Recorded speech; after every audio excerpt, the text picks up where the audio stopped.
Welcome to Taiwan Talks. I'm Albert Chiu. U.S. Secretary of State Marco Rubio has been in office for over 5 months.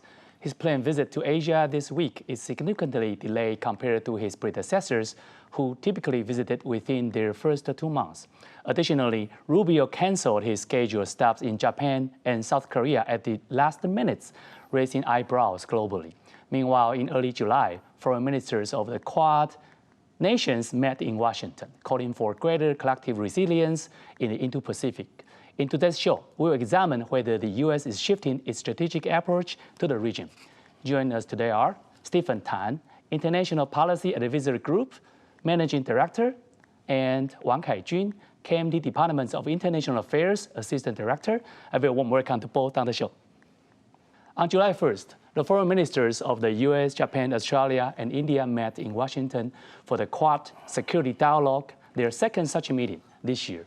A joint statement issued afterwards outlined 4 key areas of focus: maritime and transnational security, economic prosperity and stability, critical and emerging technologies, and humanitarian assistance and disaster relief.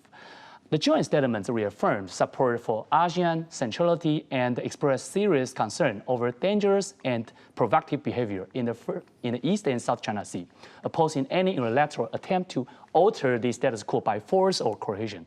So, Stephen, does this indicate that Quad is expanding its maritime focus to contested areas such in the South China Sea? Yeah, I will say so.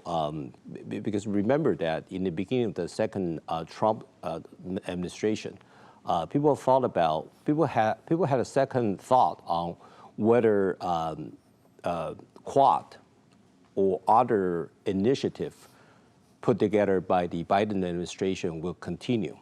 Then I think it went on that. No doubt about that, Quad will not only continue, but very likely expand its territory in terms of what you just referred to as the South China Sea hotspot. And if you look at the phrases that have been used in the joint statement of the Quad security dialogue, as Albert you just mentioned, those phrases opposing any unilateral attempt to alter the status quo by force or any other means of coercion. This has become a very identical phrases in many other occasions. Remember that in the Taiwan Strait situation, those phrases have been consistently used by the State Department of the United States. Right. Now, obviously, I wouldn't be surprised that those similar phrases have been put into the languages of the joint statement of the Quad security dialogue by the United States State Department, which have been accepted obviously by Japan, Australia, and India. So not only the synchronized use of the phrases in various different hotspots, North China, South China Sea, East China Sea, Taiwan Strait, but also that the territory have obviously been expanded. So I would say that at this moment, after a couple of months, after the Trump's administration, it becomes very obvious that Quad would not be diminished, and more so, it will continue to exist and even expand in South China Sea and many other hotspots, including possibly Taiwan Strait. Stephen, I roughly agree with your analysis, but one thing we do need to notice is that this time, the term China wasn't explicitly mentioned. That's right. So what's the message it might be conveyed? My read on this is that I think the Quad countries, the 4 countries, did it on purpose. Basically, mentioning something that is so obvious without naming the names. Everybody, all the geopolitical watchers would agree that this refers to no one but China. But then again, you don't necessarily have to mention China for so long as everybody understands and agrees that this refers to China. So I think that, if you look at the positions of countries such as India, you would need to, compassionately understand India's position. Then India understandably accept the phrases and under the condition, I would say, without naming the names that this refers to China. But I think it served the same purposes. Stephen's analysis about not directly mentioning China, it's really about the substance rather than kind of try to be very, positive gesture that, China is a troublemaker. So Kai-Jun, do you agree with this kind of notion? Well, I think Quad has always been very consistent when it comes to upholding or perhaps opposing, for example, maritime aggression.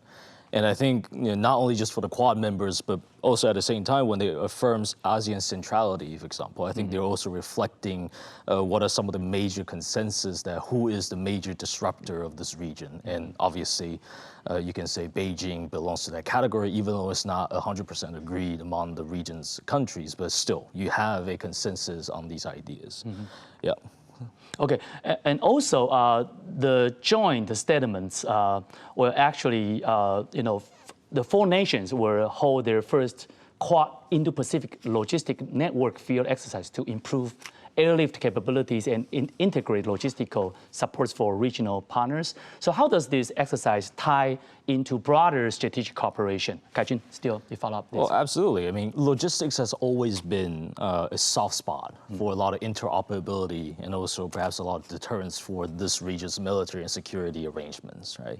I think, for example, in the U.S. military's writing, it has kind of viewed that, for example, in the words of some of the U.S. Army documents, that contested logistics within the region must be addressed in order to kind of ensure operational flexibilities during large-scale multi-domain operations. So I do believe, while logistics has been treated seriously, it kind of signals certain changes when it comes to the context of how they want to move forward. Because Quad, for example, a lot of their statements or a lot of the perhaps major joint exercises happening between Quad members and also with the region's partner, you can say some portion of that are political signaling, right? Showing political determinations. But I think this one, the fact that they're moving for the first time to focusing on logistics, they're trying to solidify the actual deterrent component within all the following, for example, joint operations that they might attempt to do in the future.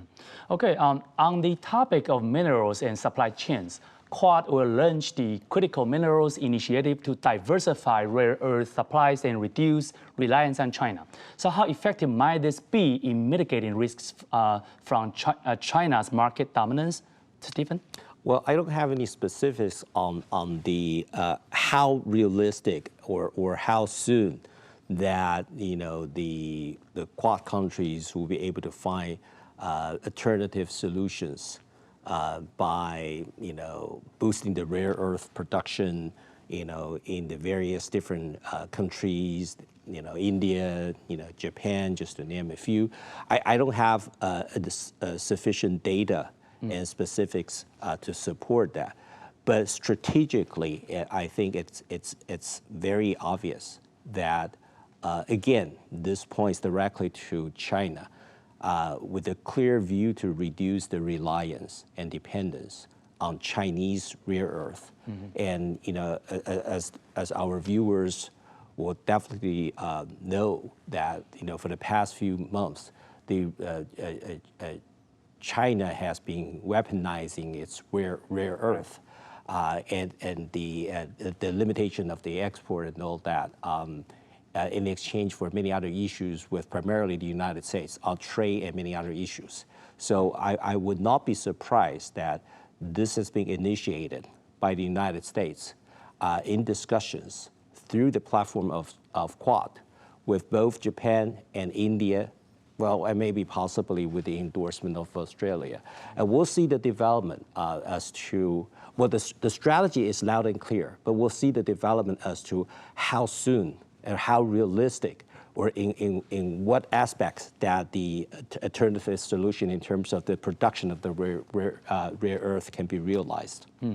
Well, according to the Economic Times, India, like what you mentioned, going to invest up to $50 billion rupees to boost rare earth production, even though probably not to the extent of the CCP is able to produce rare earth. Meanwhile, Japan, you mentioned that as well, has announced the plans to begin seabed mining for rare earths near Minatorishima, started in 2026 to reduce its dependence on China. So Kai-Jun, do you think all of these kind of alternative approaches, either by India or Japan, is going to be very effective in the future? Well, it's a very monumental task. I think Stephen has kind of framed it pretty well when it comes to the feasibility of it. Theoretically, when these countries combine together, you're talking about India having that potential to extract a lot of minerals, Japan and the United States with their technologies and capitals combined together, as well as Australia being one of the few. For example, if China is number one, Australia probably number two or number three when it comes to the productions of these minerals. But the biggest challenge is, I think there are three aspects to it. Number one, you're talking about environmental concerns, right? When you extract those minerals, and the second key part of it is how do you refine them, how do you processing them? And this is where China has global monopoly over. To what extent can these four major countries overcome a lot of the environmental concerns? That is number one. And number two, absolutely time and scale, right? How much time and what sort of skills you need. And that kind of ties up to number three, which is economic viability. When China currently has a lot of competitive pricing when it comes to these rare minerals, how long does it take for all these four countries with their joint capabilities to come together and then to compete with China with competitive prices on mineral earth? Okay, that's an overall assessment of this plausibility. Trump's high tariff trade policy, we kind of tap in this issue that has affected many Quad members. Could this present a challenge to a deeper cooperation within the group? Stephen? Well, I think it depends. You just have to look at country by country. Among the Quad countries, between the United States and the remaining three Quad countries, let's look at India. I think U.S.-India trade talks could be tricky. I think the news reports indicate that they're having some progress. Whether or not both countries can strike a trade deal in the next couple of weeks remain to be seen. But I think comparatively, I would understand that the United States has a higher degree of tolerance and the willingness to strike the deal with India. Japan is a different story. I think it's getting tough and rough to getting into a sensible trade deal between the United States and Japan as we speak right now. We're monitoring the situation as to how Japanese negotiation team will be able to come back with something and to strike a deal to come up with a solution with the United States on the trade pact. We don't know. Australia relatively more straightforward. So you really have to look at each and every country in terms of the trade tariff policies. For the past few months, in the next couple of months, will negatively affect or impact the solidarity, for lack of a better term, of the trade partners. But overall, I would say that when it comes to the geopolitical and security issue, when it comes to leveling the playing field, facing the threat of China, and also when it comes to how to continue to deter and increase the capability, military and otherwise, in the Indo-Pacific region. I think somehow it detached to a certain extent, not necessarily 100%, with the trade relationship, with the trade policy. So we remain hopeful that one would not severely and significantly impact the other. But this is a very hot topic that remains to be seen in the next couple of weeks. Right, Kai-Jun, this is a very important question because Stephen mentioned that we should look at the bilateral relations between the United States and each member of the Quad members, right? So, I mean, is the timing very different now from Trump 1.0 that Quad should not be viewed as an entity. Instead, it should be viewed as an individual country, not only when it comes to security, but also comes to trade. Yeah, this is again a very difficult thing to kind of predict in terms of how each capitals of these four countries expect what this organization is going to become or arrangement is going to become in the future. I think within this region, Indo-Pacific region, we countries are used to this idea that security and economic partnerships should be, somehow connected together. But what we're seeing in this new administration in Washington is that they want to view this in very separate issues, right? I think the capitals in this region can be assured that on the military and security side, I think there's a consensus that we need to cooperate tighter together to perhaps create stronger deterrence against any aggressors who want to change the status quo. But again, when it comes to the economics part, I think all of us are anxiously waiting for the letters that just sent it out or sent out last week to the 10 or 12 countries around the world. I think the biggest question at this point, or the concern, is that what's going to impact the domestic politics with all these different countries. For example, Japan is currently a minority government. What are some sort of the capacities for the governing parties in these Quad members to kind of explain to the electorates, explain to their populations, or how would they compensate for, in the worst case scenario, a very high tariff? That remains to be seen, and that's going to create certain levels of political instability in those places.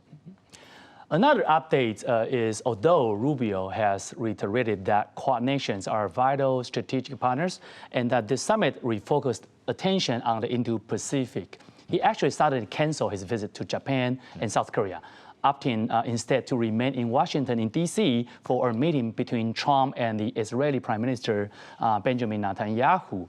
This decision has drawn considerable attention. So my next question is that, unlike his predecessor, Rubio waited more than 5 months to plan his first visit to Asia, only to postpone trips to Japan and South Korea, two of the U.S. allies in East Asia. Does this suggest that Trump administration is making a strategic choice between its Middle East and Indo-Pacific allies? Stephen? Well, I don't think so. I like to look at this issue from a different angle. I think it's just simply because of the fact that for the past few months, the global hotspots have been Ukraine, Middle East, specifically Israel, Hamas, and Israel and Iran. So I think the focal points and the attentions and resources have been devoted to those international regional hotspots. But I think the overall geopolitical strategy in terms of focusing or refocusing on Indo-Pacific regions by the United States, the way that I see it, that remains unchanged. So I don't necessarily look at this issue simply from the fact that Rubio canceled its scheduled trip to South Korea and Japan, or Rubio hasn't officially, in his capacity as the Secretary of State, visited Asian countries to indicate that there might be some strategic choice, there might be some shift in focus. Because remember that when Trump's first term, in the beginning, lots of doubt about what Trump's going to do in Asia Pacific. Then he initiated the Indo-Pacific strategy. Then there is a new designation in the Pentagon for the Indo-Pacific. Then there is an Indo-Pacific strategic report issued by the Pentagon. So then Biden administration became into power, and people thought that there may be some shift. Right. Then action not much. The action remains, and then you see Squad, and then you see AUKUS, so on and so forth. Now, as I alluded to earlier in your show, Trump became president again, and people say, well, maybe there's no more Squad, no more AUKUS, no more Quad. But then you see, we talked about this just earlier, then Quad seems to expand. So I would say that in terms of the Indo-Pacific strategies, as we see as currently developed and continue by the State Department's, the National Security Council, and the security team overall of the United States, I don't see a big shift in focus, and I don't see this strategic shift. And simply because of the fact that now we see immediate attention on Iran and Iraq and Hamas and Ukraine and Russia. But sooner or later, at a certain point in time, I think it will be the focus will be back to Indo-Pacific region. Is it fair for us to argue that we should separate the presidency from the president? Because Trump himself, if you carefully, closely monitor what he said since the January 20th this year, he did not really specifically talk about the Indo-Pacific, even though the strategy was initiated by Shinzo Abe, the former Japanese prime minister. Right. But Trump popularized it. So would you say that we should separate Trump, the person, from his administration when it comes to the Indo-Pacific strategy? I agree that I don't see President Trump himself talking a lot, if at all, about Indo-Pacific, using that phrase, Indo-Pacific, so on and so forth. But his presidency and his administration seems to continue what has been built upon and what has been continued to operate by the Biden administration in terms of the Indo-Pacific strategies. You see, as I just mentioned, AUKUS and Quad and so on and so forth. So we're looking into any signal that there is a change or shifting focus or strategy, but we haven't found any. We cannot simply assume that simply because the fact that President Trump has said very little about the Indo-Pacific, quote unquote, or has no particular interest in tweeting around those terms, and then to come out with a conclusion that there's a change in strategy. I don't think so. But that of course that's a good topic. That's a good issue that remains to be monitored. Okay. Kai-Jun, can we still say that Indo-Pacific remains as a top strategic priority for the U.S.? Well, I will absolutely say that it remains a top strategic priority for the United States. Well, diplomatically, there might be some rooms for speculations for people. You cannot avoid that when you actually postpone this very important trip, right? But however, if we look at, for example, the positions from the the DoD, the Department of Defense, whether or not it's about SecDev HexEx, it's very strong and firm languages in the Shangri-La dialogue, to the completion of the restructuring of U.S. forces, Japan's interoperability with the Japanese Self-Defense Force, also to the recently made report, I think it's on May, about a Pentagon's paper basically defining the U.S. priority as number one, deterring China's aggressions in Taiwan, and also focusing on home defense, right?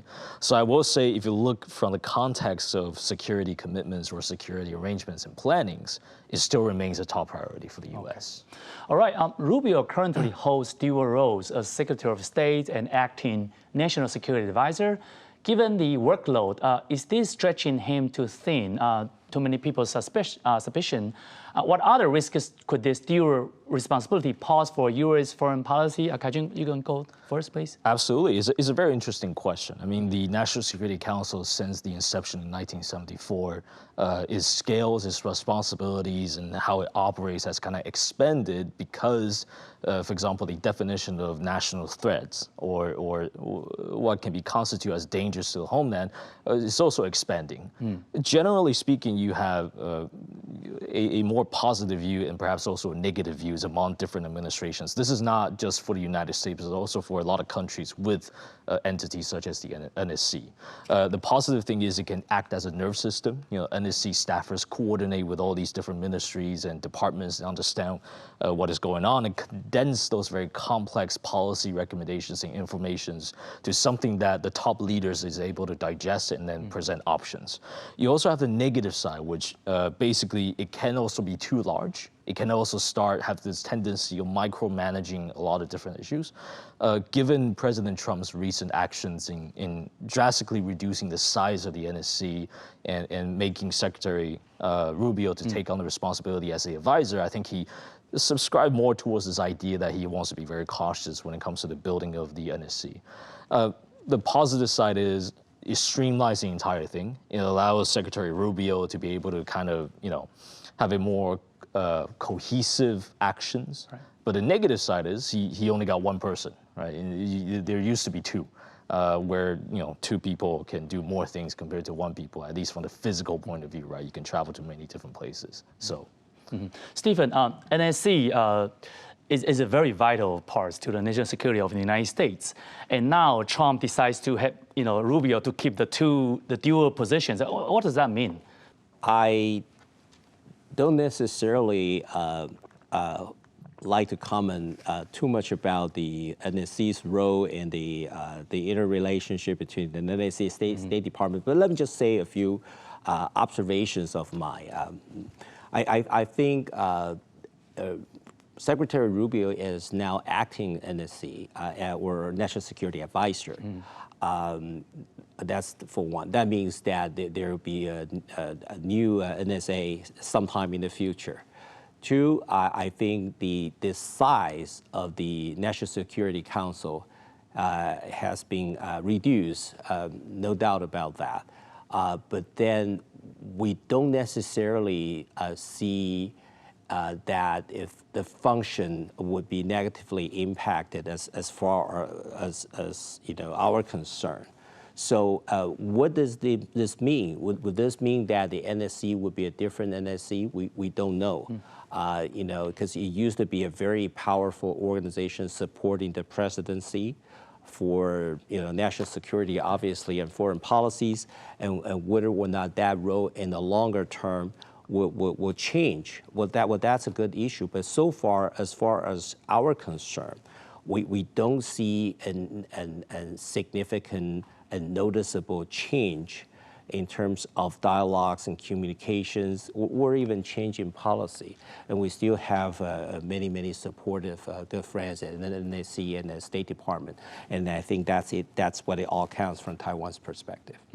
Stephen, Kai-Jun, thank you for great insights in the show. The Quad was originally initiated by Japanese Prime Minister Shinzo Abe, but it was strengthened under Trump 1.0, who saw it as a vital part of his Indo-Pacific strategy. However, with its renewed focus on global tariffs and military intervention in Iran, there are growing questions about the future role of the Quad in Asia. Like our show, subscribe to Taiwan Talks. See you next time.